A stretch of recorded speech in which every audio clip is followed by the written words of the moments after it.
ഏഷ്യാനെറ്റിലെ ന്യൂസ് അവർ ഭജനക്കാരിൽ കോൺഗ്രസ് നേതാവായിട്ടുള്ള ജ്യോതികുമാർ ചാമക്കാലയുടെ റോൾ എന്താണെന്ന് മുഖ്യ ഭാഗവതർ വെളിപ്പെടുത്തി.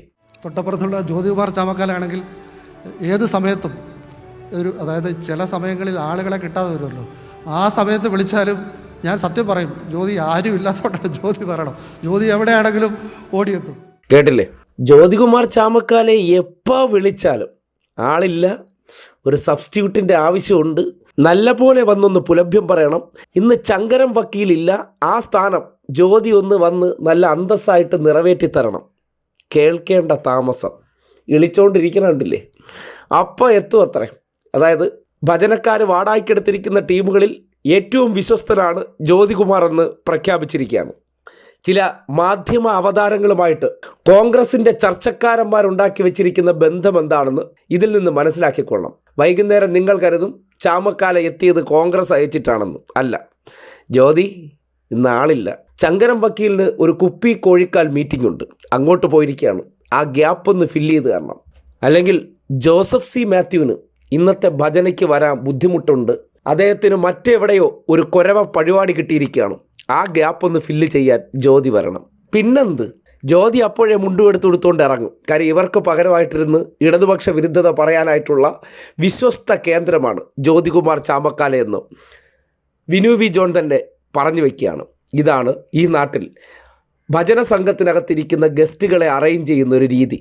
ചില സന്ദർഭങ്ങളിൽ അവരെ സുഖിപ്പിക്കാനെങ്കിലും പറഞ്ഞു വയ്ക്കുമ്പോൾ എങ്ങനെയാണ് ഈ അടിമകളൊക്കെ ചർച്ചയ്ക്ക് വേണ്ടി മുട്ടി നിൽക്കുന്നതെന്ന് നമ്മൾ മനസ്സിലാക്കേണ്ടതാണ്. വൈകുന്നേരങ്ങളിൽ വിനു ഭാഗവതരുടെയൊക്കെ ചർച്ചയ്ക്ക് വിളിച്ചാൽ പോയില്ലെങ്കിൽ അവർക്ക് വല്ലാത്ത വിമ്മിട്ടമാണ്. കാര്യം ഇവരുടെയൊക്കെ രാഷ്ട്രീയ ഭാവി ഇരിക്കുന്നത് ഭാഗവതരുടെ കയ്യിലാണല്ലോ. ഭാഗവതർ തിരിക്കും പോലെയാണ് ഇവരുടെ രാഷ്ട്രീയ ഭാവി തിരിയുന്നതെന്ന് ഇവർ ഇങ്ങനെ സ്വപ്നം കാണുകയാണ്. ഇതേ പരിപാടിയിൽ ഒരു ഇടതുപക്ഷ നേതാവിനെക്കുറിച്ചോ അല്ലെങ്കിൽ നിരീക്ഷകരെക്കുറിച്ചോ ഈ അഭിപ്രായം പങ്കുവയ്ക്കാൻ വിനു ഭാഗവതരുടെ നാവ് പൊന്തിയില്ല. എന്തുകൊണ്ടായിരിക്കും പൊന്താത്തത്? അങ്ങനെ നിന്നുകൊടുക്കുകയോ ഇഷ്ടാനുസരണം ബാക്കിയുള്ളവർക്കെതിരെ സംസാരിക്കാൻ വാടക നാവാകുകയോ ചെയ്യുന്നവരല്ല ഇടതുപക്ഷ പ്രവർത്തകരെന്ന് മനസ്സിലാകുന്നുണ്ടോ? ഇവർക്ക് ഇവരുടെ കാര്യം കാണാൻ ഇതുപോലുള്ള വിടുവായൻ അവതാരങ്ങൾ, അതായത് മുതലാളിയുടെ ഇച്ഛയ്ക്കനുസരിച്ച് എന്നും CPM വിരുദ്ധ കീർത്തനം ആലപിക്കാൻ വേണ്ടി വരുന്ന ഭജന സംഘത്തിൽ സ്ഥിരം കക്ഷികൾ ആരൊക്കെയാണെന്നും അതിൻ്റെ ക്രൈറ്റീരിയ എന്താണെന്ന് ഈ ഒരു പ്രതികരണം വളരെ കൃത്യമായി തെളിയിക്കുന്നുണ്ട്. നല്ല പോലെ ഉച്ചത്തിൽ ആധികാരികമായി ആർക്കെതിരെ എന്തും വിളിച്ചു കൂവണം. അങ്ങനെ ഒരു എല്ലില്ലാത്ത നാവുണ്ടോ? ഭജന സംഘത്തിൽ നിങ്ങളുടെ സീറ്റ് ഉറപ്പാണ്.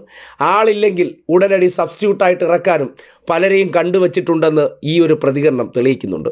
തൊട്ടപ്പുറത്തുള്ള ജ്യോതികുമാർ ചാമക്കാലാണെങ്കിൽ ഏത് സമയത്തും അതായത് ചില സമയങ്ങളിൽ ആളുകളെ കിട്ടാതെ വരുമല്ലോ, ആ സമയത്ത് വിളിച്ചാലും ഞാൻ സത്യം പറയും, ജ്യോതി ആരും ഇല്ലാത്തതുകൊണ്ടാണ് ജ്യോതി പറയണം, ജ്യോതി എവിടെയാണെങ്കിലും ഓടിയെത്തും.